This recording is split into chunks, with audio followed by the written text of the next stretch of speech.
In this edition of Hispu Media, I will take you back in time and examine how Colonel Joseph Nanvan Garba betrayed and overthrew his kinsman, General Yakubu Gowon, in 1975.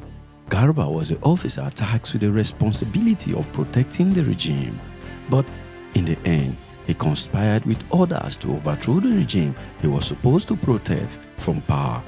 Welcome to this edition of Hispu Media. Gabriel here. Remember to hit the like button on this video, and if you have not subscribed to Hispu Media yet, kindly take a moment to look for the subscribe button and click on it. Subscription is free. Thank you. At about 6:00 hours on 29th of July 1975, the following broadcast was monitored on Radio Nigeria, Lagos. The broadcast read in part: fellow countrymen and women, I, Colonel Joseph Nanvan Garba, in consultation with my colleagues, do hereby declare that in view of what has been happening in our country in the past few months, the Nigerian Armed Forces decided to effect a change of the leadership of the federal military government. As from now, General Yakubu Gowon ceases to be head of the federal military government and commander-in-chief of the Armed Forces of Nigeria. The general public is advised to be calm and to go about their lawful duties. Fellow countrymen, this has been a bloodless operation, and we do not want anyone to lose his or her life. You are therefore warned in your own interest to be law-abiding. Anyone caught disturbing the public order will be summarily dealt with. We appeal to everyone to cooperate in the tasks ahead. Long live the Federal Republic of Nigeria. But the officer who made the announcement was no ordinary colonel. He was the commander of the elite brigade of guards in the federal capital. This elite unit of the military was responsible for protecting the regime. Garba held this position as a federal guards company evolved into a battalion and then a brigade since August 1966. The only exception was the year he was away in Britain at the Staff College, Camberley. He was also widely regarded as a confidant of General Yakubu Gowon and a trusted loyalist of the regime. His co-option and active participation was crucial to the bloodless nature and indeed the success of the coup. So, who was Colonel, later Major General Joseph Nanvan Garba, and why was his involvement so important in the coup? Joseph Nanvan Garba was born in Langtown, a town in the then Benue Plateau and present-day Plateau State in Nigeria. He was educated at Sacred Heart School, Shandem, from 1952 to 1957. His early military career began at the Nigerian Military School in Zaria in 1957, where he studied until 1961 when he was enlisted into the Nigerian Army. Thereafter, he was sent to the Mons Officer Cadet School in Aldershot, England, before being commissioned as an infantry officer in 1962. Garba rose through the ranks quickly. Among his many military command posts were platoon commander of the 44th Battalion in 1963, a company commander from 1963 to 1964, and mortar platoon commander in 1964. He participated in the United Nations Military Observer Mission in India, Pakistan, UNIPOM, from 1965 to 1966, before being made commander of the Brigade of Guards in 1968. He also studied at Staff College, Camberley, England in 1973. Many sources have claimed that Colonel later Major General Joseph Nanvan Garba was distantly related to Gowon maternally. Apart from that, Yakubu Gowon and Garba are from the same state and can be regarded as kinsmen. However, while Garba acknowledged the fact that his maternal grandmother originated from a village that is 2 miles from Gowon's aboriginal village in Angas, then Benue Plateau State, he never, according to him, actually confirmed the said relationship. On his father's side, he was Langtang, also from Benue Plateau State. But why was his co-option into the coup so important? As a lieutenant in November 1964, Garba was originally handpicked by then Lieutenant Colonel Yakubu Gowon from the 4th Battalion in Ibadan to the Federal Guards Company, where he became the second in command to Major Donatus Okafor. He remained there until July 1965 when he was posted to the 2 Brigade headquarters as GSO 3 under Major Emmanuel Ifeajuna, who served as brigade major to Brigadier Zakaria Maemalari. Both Ifeajuna and Okafor were inner circle mutineers in January 1966.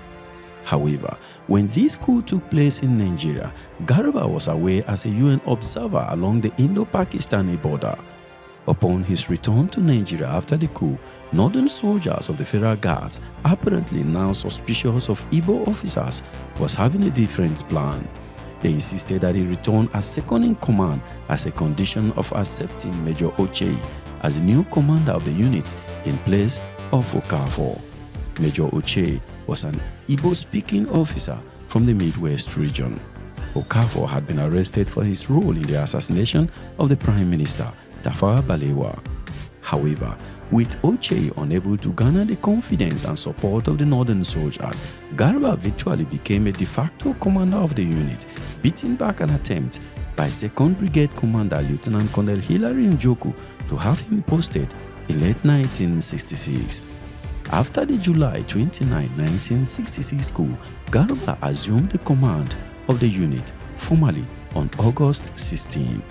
He was instrumental, along with then Lieutenant Colonel Moritala Mohammed, in selecting the former residence of the late First Republic Defense Minister Alhaji Muhammadu Ribadu as the new residence of the new Commander-in-Chief within Dodan Barracks perimeters.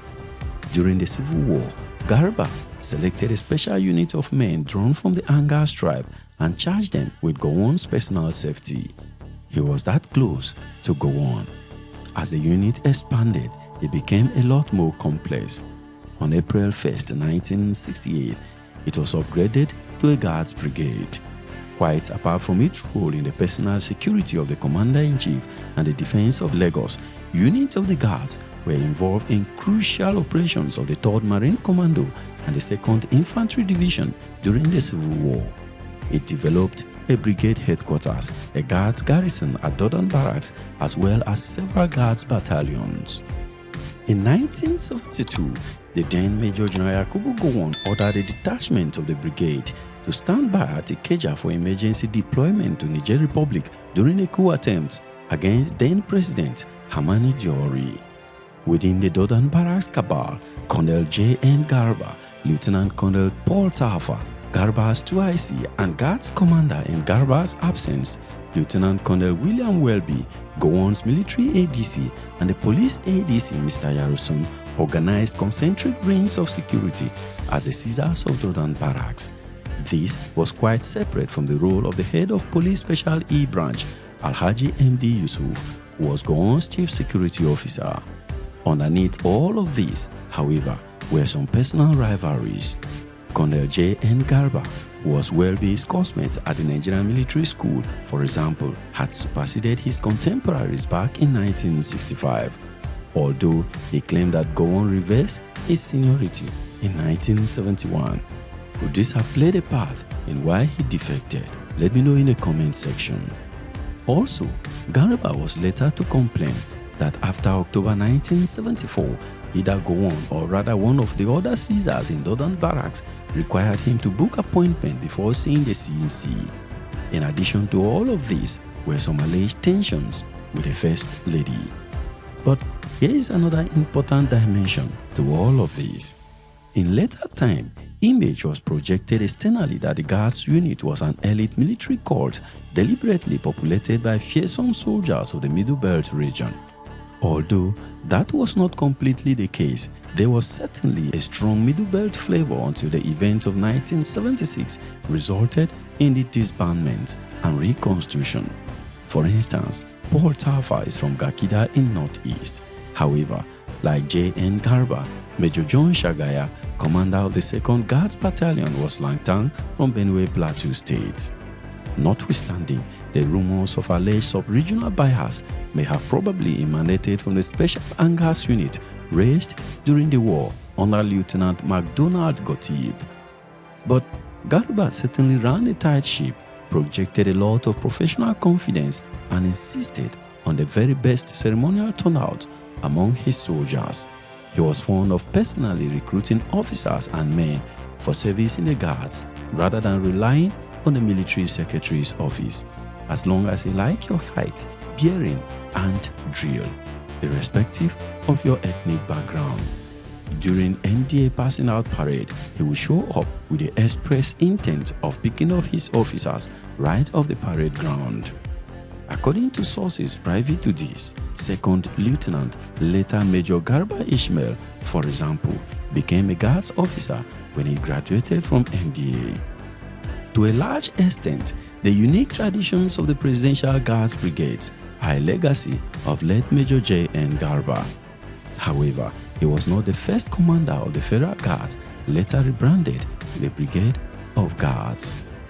In the first 4 years after it was established in 1962, Lieutenant Colonel Wellington Bassey, Major David S. Ogunewe, Captain Mobalaji Johnson, Captain Frank Obioha, Major Donatus Okafor, and Major B. Oche all had the privilege of leading the special units. As of July 1975, with all of its enhancement, General Yakubu Gowon held the view, for good reason of course, that a military rebellion against his regime could only succeed if the Brigade of Guards was compromised. In actual fact, that was what happened.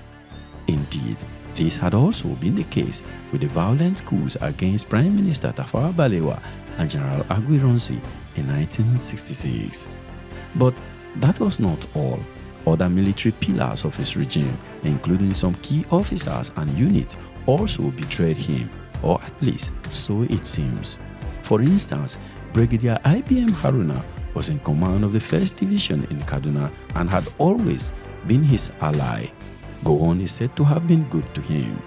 Brigadier James Oluleye, a straight-talking, apolitical and honest officer, was in command of the 2nd Division in Ibadan and has always been frank and loyal to him, serving him closely as a staff officer during the Civil War. Brigadier T.Y. Danjuma from Benue Plateau was in command of the 3rd Infantry Division in Jos and had been his stalwart ever since July 1966. In fact, he consistently had private dinner sections with the Commander-in-Chief during his visit to Lagos. Brigadier Godwin Ali, another honorable officer who was loyal to the chain of command, commanded the Lagos Garrison Organization. Colonel Anthony Ochefu, one of Gowon's trusted officers, also from Benue Plateau, was in command of the Corps of Military Police, Provost Marshal. Ochefu had even served simultaneously as a first former Director of Military Intelligence, DMI. When Major General David Ejo, Chief of Staff Army, left the country in July 1975 on a trip, Brigadier Martins Adamu, another Gowon stalwart from Benue Plateau, was the Acting Chief of Staff Army. The Director of Military Intelligence, then Colonel, later Major General Abdullahi Muhammad from Kwara, has served as GSO-2 Intelligence all through the war years. Surely, all these officers and units would not betray the Commander-in-Chief, or so Gowon thought. In reality, what happened was the opposite, as many of them were involved in his overthrow. Though it is important to point out here that some of the officers accepted the coup as a fait accompli. At the time they heard about the coup, they were in no position to do anything. The story of the coup of 1975 and the involvement of Colonel J.N. Garba is a tale of trust and betrayal. In actual fact, General Yakubu Gowon was crushed when he realized that J.N. Garba and T.Y. Danjuma were involved in the coup, as we showed in the video displayed here. Don't forget to like this video and subscribe to Hispo Media for more interesting stories like this. And I will see you in the next one. Thank you very much for watching. Peace.